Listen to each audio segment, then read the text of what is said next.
Hi అండి, welcome to my channel.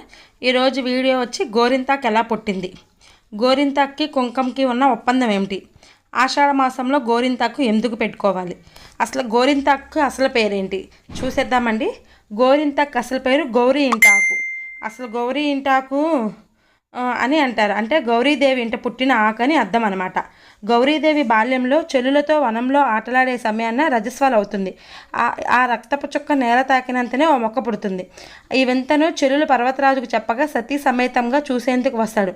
అంతలోనే ఆ చెట్టు పెద్దదై నేను సాక్షాత్ రుధిరంశంతో జన్మించానని, నా వలన లోకానికి ఏ ఉపయోగం కలదని అడుగుతుంది. అప్పుడు పార్వతీదేవి అంటే గౌరీదేవి తన చిన్న చేతులతో ఆ చెట్టు ఆకు కోస్తుంది.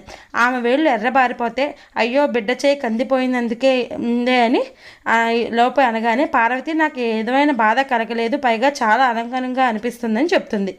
అప్పుడు పర్వతరాజు ఇకపై స్త్రీ సౌభాగ్యం చిహ్నంగా ఈ గోరింతాకు మానవ లోకంలో ప్రసిద్ధి అవుతుందని, రజస్వల సమయాన్ని ఉద్భవించిన ఈ చెట్టు స్త్రీల గర్భాశయ దోషాలు తొలగిస్తుందని, అతివృష్ణం తొలగించి స్త్రీల ఆరోగ్యాన్ని కాపాడుతుందని, తన వర్ణం వలన చేతులకు కళ్ళకు అందాన్నిచ్చే అలంకరణ వస్తువుగా వాడబడుతుందని, అదే ఈ చెట్టు జన్మకు సార్థకత అని పలుకగా గౌరీ సహా అందరూ ఆ చెట్టు ఆకుల పసరుతో కాళ్ళకి చేతులకు అందంగా తీర్చుకుంటారు.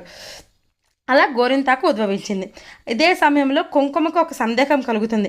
ఇక గోరింతాకు ఎర్రగా పండుతుంది పెట్టుకుంటే, ఈ గోరింతాకు ఆకు నూరి నుదుటిని పెట్టుకుంటే ఇంకా నన్ను ఎవరు నుదుటిని బొట్టు పెట్టుకోరేమో అన్న సందేహం కలిగి గౌరీదేవి దగ్గరికి వచ్చి నా పేదనత తగ్గిపోతుందేమోనని సందేహంగా చెప్పగా గౌరీదేవి ఈ ఆకు నుదుటిన పండదు, కావాలంటే చూడండి గోరింతాకు నుదుటిన పండదు అని చెప్పి గౌరీదేవి కుంకుమకి ప్రాధాన్యత ఇస్తుంది.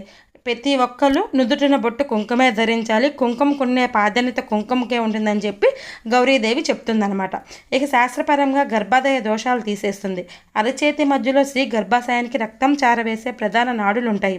వాటిలోని అతి ఉష్ణాన్ని లాగేసి ప్రశాంతపరుస్తుంది గోరింతాకు. ప్రసవం కాగానే గోరింతాకు ముద్దగా నూరి బాలంత చేత మింగిస్తే ప్రసవం వల్ల ఏర్పడే గర్భాశయ బాధలు నయమవుతాయి. ఇక మొగుడికి గోరింతాకి గల అనుబంధంలో స్త్రీలలోని శీతత్వం హార్మోన్లు పనితీరు చక్కగా ఉన్నందువలన దేహం కూడా అందంగా సున్నితంగా ఉంటుంది. అలా లేతగా ఉన్న చెట్టు పెట్టుకున్న గోరింతాకు మరింత అందంగా పండి కనిపిస్తుంది. అంటే లేతాకు బాగా పెట్టుకోవడం, ఆ పండటం అనేది ఆరోగ్యాన్ని చూసేస్తుంది. ఆరోగ్యమే మహాభాగ్యం. అందంగా ఉన్న అమ్మాయికి చక్కని భర్త వస్తాడు, ఆరోగ్యకరమైన దాంపత్యానికి కారణమైన భార్యను ప్రేమిస్తాడు కదా. పెద్దోళ్ళు ఏం చెప్పినా మరి ఓ 10-12 మైళ్ళు ధైర్యదృష్టితోనే చెప్తారండి, అపోహలేం కాదు. గోరింతాకు ఆకుకు అందం శాస్త్రీయంగా ఆదరిస్తే మనకి అన్ని విధాల ఆరోగ్యం ఆనందం. సంవత్సరానికి ఓ మారు పుట్టింటికి పోతుందండి అంటే పార్వతీ దగ్గరికి. ఆషాఢ మాసంలో అక్కడ ఉన్నప్పుడు తను కూడా మర్చిపోకుండా ఉండాలని తప్పక పెట్టుకోవాలని కోరిందంట. అందుకే ఆషాఢ మాసంలో గోరింతాకు పెట్టుకోవాలి. ఆషాఢ మాసంలో గోరింతాకు పుట్టింటికి వెళ్ళిద్ది అని చెప్తారు. అప్పుడు మొక్కుదంటారు. ఎందుకు పార్వతీదేవి దగ్గరికి వెళ్ళి పార్వతీదేవి పెట్టుకోవాలని చెప్పి చెప్తుందనమాట ఆషాఢ మాసంలో. అందుకే ఆషాఢ మాసంలో గోరింతాకు పెట్టుకోవాలి. ఆషాఢ మాసంలో గోరింతాకు ఎందుకు పెట్టుకోవాలంటే ఆషాఢం రాగానే చాలామంది ఆడవారి చేతులకి గోరింతాకు పెట్టుకుని మురిసిపోతూ ఉంటారు. అసలు గోరింతాకు పెట్టుకోవడం వల్ల లాభం ఏంటి? గోరింతాకు పూచింది కొమ్మ లేకుండా ఇలా పాడుకుంటూ అందంగా మురిసిపోతారు మహిళలు ఆషాఢ మాసంలో. మిగతా రోజుల్లో పెట్టుకున్నా పెట్టుకోకపోయినా ఆషాఢంలో ప్రతి ఆడపిల్ల తమ కాళ్ళకి చేతులకి అందంగా గోరింతాకు పెట్టుకుంటారు.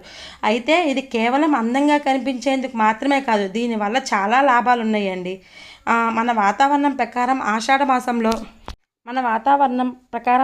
మాసంలో వర్షాలు పడుతూ ఉంటాయి. వాతావరణం అంతా చల్లగా మారుతుంది. సూక్ష్మక్రిములు పెరిగి అంటురోగాలు వ్యాపిస్తాయి. అయితే వర్షాలు ఎక్కువగా పడటం వల్ల వాతావరణం చల్లబడుతుంది, కానీ ఒంట్లో వేడి అలానే ఉంటుంది.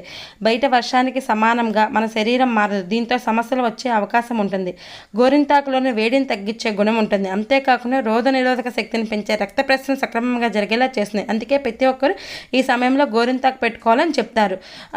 ప్రతి ఒక ఆచారం వెనక ఆరోగ్య ప్రయోజనాలు ఉన్నాయి అనే చెప్తారు. అందుకే అమ్మాయిలంతా ఈ సమయంలో గోరింతాకు పెట్టుకుంటారు. ఇప్పుడంటే గోరింతాకు పెట్టుకోవటం ఆడవాళ్ళు మాత్రమే అని చెప్తున్నారు, కానీ పురాణాల ప్రకారం అయితే మగవాళ్ళు కూడా 2 చేతులు గోరింతాకు పెట్టుకునేవాళ్ళు. మా వీడియో మీకు నచ్చినట్లయితే లైక్ చేయండి, షేర్ చేయండి, సబ్స్క్రైబ్ చేయండి, కామెంట్ రూపంలో తెలియజేయండి.